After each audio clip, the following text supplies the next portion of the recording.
সংশ্লিষ্ট বিষয় that is আইন শৃঙ্খলা বিষয়ে লিড মিনিস্ট্রি হিসেবে স্বরাষ্ট্র মন্ত্রণালয় দায়িত্ব পালন করবে।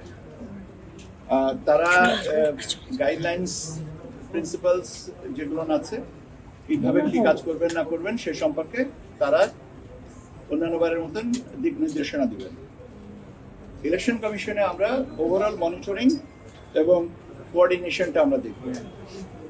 ওভারঅল মনিটরিং অ্যান্ড কোঅর্ডিনেশনটা দেখা হবে ইলেকশন নির্বাচন কমিশন থেকে। এখানে আমরা একটা মনিটরিং সেল করব, আর সে সাথে সাথে মনিটরিং সেলগুলোর সাথে আবার রেসপেক্টিভ বাহিনীগুলোর সাথে একটা সংশ্লিষ্টতা বা কোঅর্ডিনেশনটা থাকবে। এখন সেলের সাইজ কত হবে, কতজনের প্রতিনিধি হবে, এটা সম্পর্কে কোনো সুনির্দিষ্টভাবে এখনো বলা হয়নি। প্রতিনিধিদের সংশ্লিষ্ট জায়গা থেকে যারা যে নাম্বারটা আসবে আমরা সেইভাবে এটা কোঅর্ডিনেট করে নেব। এর সাথে আমাদের আরেকটা থাকবে cyber security cell. Bashundhara public school and college 2026 শিক্ষাবর্ষে ভর্তি চলছে, যেখানে সোশ্যাল মিডিয়া প্ল্যাটফর্মগুলোকে মনিটর করা হবে যে অপতথ্য সংস্কৃতি থেকে আমরা যেন মুক্ত থাকতে পারি। এখানে আপনারা জানেন যে ইউএনডিপি এর সাথে একটা ওদের প্ল্যাটফর্ম আছে, সেটা আমরা ব্যবহার করব। পাশাপাশি আমাদের নিজস্ব সক্ষমতা যেটা আছে তথ্য মন্ত্রণালয়, সিআইডি এবং অন্যান্য যে এজেন্সিজের যে ফ্যাক্ট চেকের ব্যাপারে যে সমস্ত সক্ষমতা আছে সেগুলো নিয়েও আমরা কোঅর্ডিনেট করব। কমিউনিকেশন স্ট্র্যাটেজি হবে দুটো, top down and bottom up.